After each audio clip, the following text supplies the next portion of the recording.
अस्सलाम वालेकुम। Kitchen with Shaheen aunty में मैं आप सबको खुश आमदीद कहती हूँ। रमज़ान की आमद आमद है। अगर आप रमज़ान से पहले कुछ तैयारी कर लें तो रमज़ान में ज़िंदगी बहुत ज़्यादा आसान हो जाएगी और आपको इबादत के लिए भी अच्छा खासी टाइम मिल जाएगा। तो आज मैं आपको कुछ रेसिपीज़ बनाना सिखा रही हूँ जिसे आपने रमज़ान से पहले लाज़मी बनाकर रख लेनी है।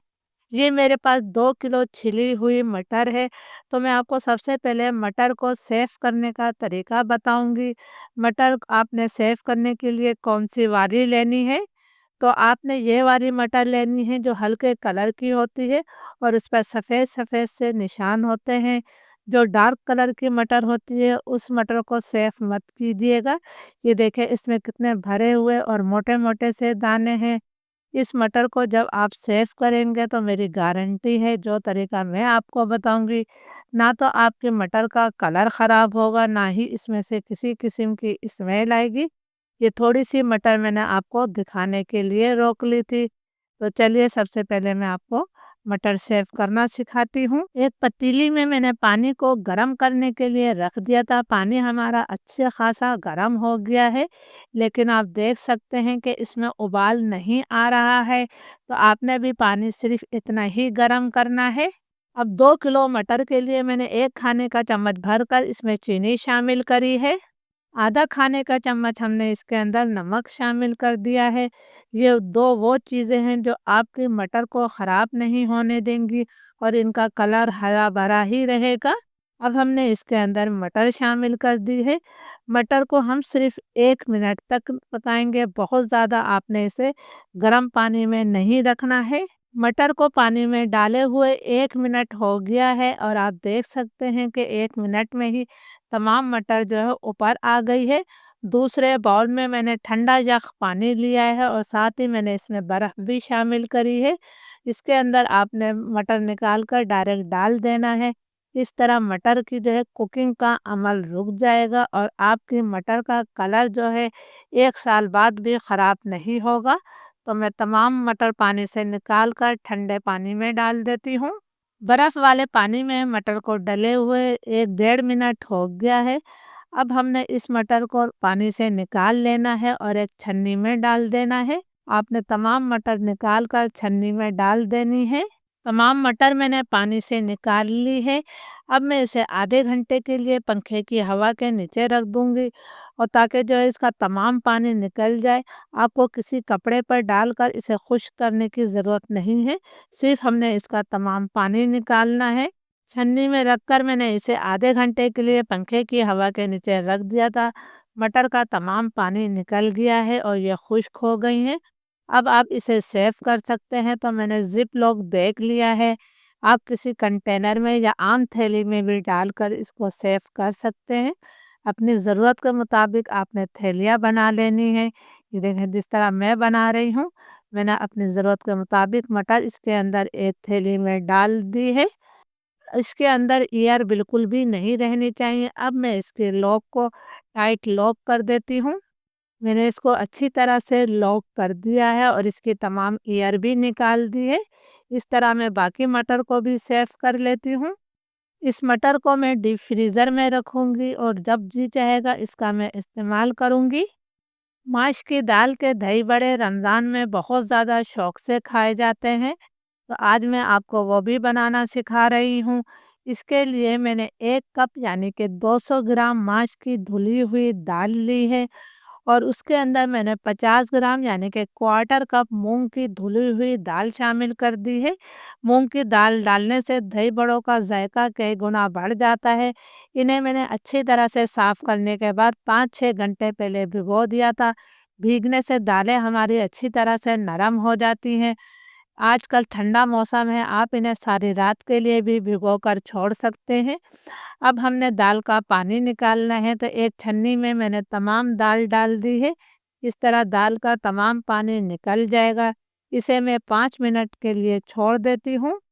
5 मिनट हो गए हैं, दाल का तमाम पानी निकल गया है। ये मैंने ग्राइंडर जार लिया है, इसमें हम आधी दाल डालेंगे। मैं दाल को 2 हिस्सों में पीसूँगी। आप इसे जो है ग्राइंडर जार के अलावा चॉपर में या फिर जूसर ब्लेंडर में भी पीस सकते हैं। ये मैंने आधी दाल डाल दी है। इसके साथ ही मैंने 2 मोटी वाली हरी मिर्चें शामिल करी हैं। 1.5 इंच मैंने अदरक का टुकड़ा लिया था, इसे छोटे-छोटे टुकड़ों में काट कर डाल दिया है। अदरक लाज़मी डालिएगा क्योंकि माश की दाल बादी होती है। 1 चाय का चम्मच भरकर मैंने सफ़ेद ज़ीरा शामिल किया है। ये मैंने आधा कप पानी लिया है, आधा पानी मैं अभी डालूँगी, आधे पानी का इस्तेमाल हम बाद में करेंगे। अब मैं इस दाल को पीस लेती हूँ। तमाम दाल को मैंने अच्छी तरह से पीस लिया है। पीसते वक़्त आपने इसमें बीच-बीच में चम्मच ज़रूर चलाना है ताकि दाल ऊपर-नीचे होती रहे और आपने मशीन को रोक-रोक कर चलाना है। इस तरह आपकी दाल जो है बहुत अच्छी तरह से पिस जाएगी। अब मैं इसके दाल के अंदर 1 चाय का चम्मच नमक शामिल कर रही हूँ। आधा चाय का चम्मच मैंने अजवाइन ली है। अजवाइन को आपने हाथों से अच्छी तरह से मसल कर डालना है। ये मैंने अजवाइन डाल दी है। अब हम इस दाल को जो है फेंटेंगे तो आपने एक डायरेक्शन में इस दाल को 3-4 मिनट तक अच्छी तरह से फेंट लेना है। इस तरह इसके अंदर हवा भर जाएगी और आपके भल्ले जो हैं फूले-फूले और बहुत ज़्यादा नरम बनेंगे। 3-4 मिनट तक दाल को मैंने बहुत अच्छी तरह से फेंट लिया है। आप देख सकते हैं ये देखने में ही साइज़ में अब डबल लग रही है और ये कितनी थिक सी हो गई है। ये देखिए जी, बेहतरीन हमारा बैटर तैयार हुआ है। थोड़ा-सा बैटर हम पानी में डाल देते हैं। ये देखें, जो ऊपर ही ऊपर तैर रहा है, इसका मतलब है कि दाल आपने बहुत अच्छी तरह से फेंट ली है। तो चलिए अब हम भल्ले बनाना शुरू करते हैं। मीडियम टू हाई फ्लेम पर तेल को मैंने गरम कर लिया है और अब फ्लेम मैंने मीडियम कर दिया है। आपने बहुत ज़्यादा तेज़ तेल को गरम नहीं करना है कि उसमें से धुआँ निकलने लगे। ये देखिए थोड़ा-सा मैंने बैटर डाला है, तो जो ऊपर ही ऊपर तैर रहा है, इसका मतलब है कि तेल हमारा परफेक्ट गरम है। अब मैं इन्हें भल्लों को फ्राई कर लेती हूँ। एक कटोरी में मैंने पानी लिया है, इसमें हमने उँगलियों को डुबोया है। इस तरह बैटर हमारी उँगलियों को नहीं चिपकेगा। मैं थोड़े दरमियाने साइज़ से बड़े भल्ले बना रही हूँ। आपने 5-6 भल्ले डालने के बाद फिर उँगलियों को पानी में डुबो लेना है। आप देखें माशाल्लाह कितने बेहतरीन ये भल्ले तैयार होंगे। भल्लों को एक तरफ से फ्राई होते हुए तकरीबन 2 मिनट हो गए हैं। अब हम इनकी साइड को तब्दील कर देते हैं। आप देख सकते हैं कि इन पर हल्का गोल्डन कलर आना शुरू हो गया है। आपने इन्हें जो है बहुत ज़्यादा हाई फ्लेम पर नहीं पकाना है, वरना इन पर कलर तो आ जाएगा लेकिन अंदर से दाल हमारी कच्ची रहेगी। इन्हें पकने में 6 से 7 मिनट लगते हैं, तो मैं अलट-पलट करते हुए इन्हें अच्छा-सा गोल्डन ब्राउन कलर आने तक पका लेती हूँ। आप देख सकते हैं कि हमने मीठा सोडा भी नहीं डाला है, इसके बावजूद हमारे भल्ले कितने फूले-फूले बन रहे हैं। भल्लों को फ्राई करते हुए मुझे 6-7 मिनट हो गए हैं। माशाल्लाह इन पर बहुत ही प्यारा कलर आ गया है और ये बहुत ज़्यादा फूले-फूले बने हैं। तो तमाम को जो है मैं अब तेल से निकाल लेती हूँ। इनका एक्स्ट्रा तेल आपने अच्छी तरह से झटक देना है। मैं आपको करीब से प्लेट में निकाल कर भी दिखा रही हूँ। अब हमारे जो बाकी रह गए हैं दही बड़े हम वो भी बना लेते हैं। माशाल्लाह आप देख सकते हैं कि 1 पाव दाल से हमारे कितने सारे बड़े साइज़ के दही भल्ले तैयार हो गए हैं और ये बहुत ज़्यादा सॉफ्ट बने हैं, बिल्कुल मुँह में घुल जाने वाले ये बल्ले हैं। मैं आपको तोड़कर भी दिखाती हूँ कितने जालीदार ये बने हैं। ये देखिए माशाल्लाह कैसे जाली सी इसके अंदर पड़ी हुई है, यानी बिल्कुल ये परफेक्ट बने हैं। अब आपने कोई भी ज़िप-लॉक बैग लेना है या कोई कंटेनर लेना है या कोई भी आम थैली लेनी है, उसके अंदर आपने इन्हें डाल लेना है। इन भल्लों को भी मैं डीप फ्रीज़र में रखूँगी, ये 3 महीने तक ख़राब नहीं होते हैं। आपने जब भी इस्तेमाल करना है तो अपनी ज़रूरत के मुताबिक इन्हें निकालिएगा और नीम गर्म पानी में इसे 15 मिनट के लिए छोड़ दीजिएगा। तो उसके बाद आपने इसे दही में डालना है। अब मैं रमज़ान के लिए पकौड़ा मिक्स बनाऊंगी। इसे आप एक दफ़ा बनाकर पूरे महीने इस्तेमाल कर सकते हैं। ये मैंने आधा किलो बेसन लिया है और बेसन को अच्छी तरह से छान लिया है। पकौड़ा मिक्स बनाने के लिए कुछ मसालों को हम ड्राई रोस्ट करेंगे। फ्राई पैन में मैंने 1 खाने का चम्मच भरकर साबुत धनिया शामिल किया है। 1 खाने का चम्मच मैंने कसूरी मेथी शामिल कर दी है। आधा खाने का चम्मच मैंने सफ़ेद ज़ीरा शामिल किया है। 1 चाय का चम्मच मैंने अजवाइन शामिल करी है। लो मीडियम फ्लेम पर इन मसालों को हम इतनी देर तक भूनेंगे कि इनका हल्का सा कलर तब्दील हो जाए और इसमें से खुशबू आने लगे। ये मैं आधा किलो बेसन के हिसाब से मसाले आपको बता रही हूँ। अगर आप ज़्यादा क्वांटिटी में बनाएं तो आपने तमाम मसालों की मिकदार डबल कर देनी है। लो मीडियम फ्लेम पर मसालों को भूनते हुए 2-2.5 मिनट हो गए हैं। इनका हल्का सा कलर तब्दील हो गया है और इसमें से खुशबू आने लगी है। इन्हें मैं प्लेट में निकाल कर ठंडा कर लूँगी। जब ये ठंडे हो जाएंगे तो इसका मैं दरदरा सा पाउडर बना लूँगी। जिन मसालों को मैंने ड्राई रोस्ट किया था उसे मैंने मोटा मोटा सा पीस कर तमाम मसाला डाल दिया है, क्योंकि ये मैंने आधा किलो बेसन के लिए ही तैयार किया था। 1 चाय का चम्मच भरकर मैंने नमक शामिल कर दिया है। 1 चाय का चम्मच भरकर मैंने कुटी हुई लाल मिर्च डाल दी है।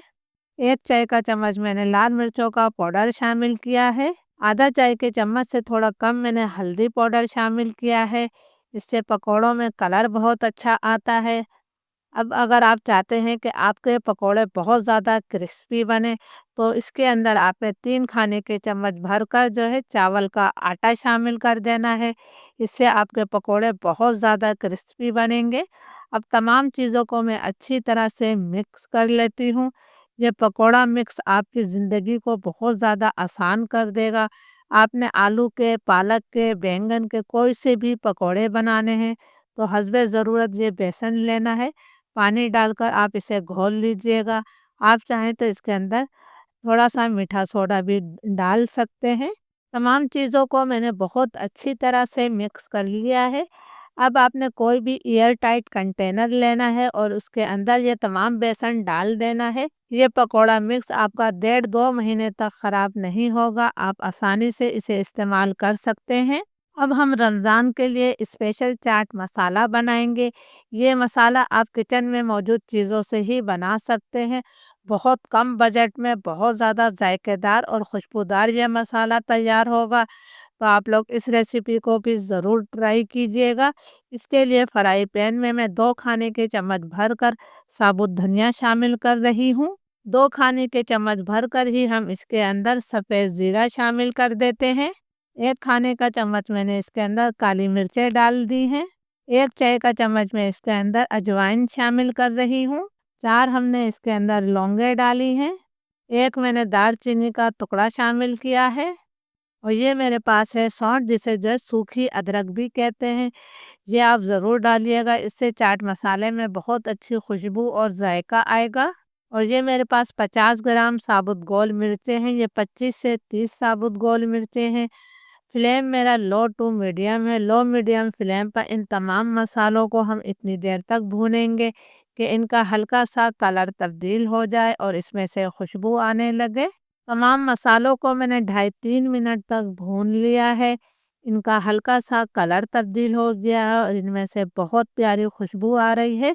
तो इसे मैं प्लेट में निकाल कर ठंडा कर लेती हूँ।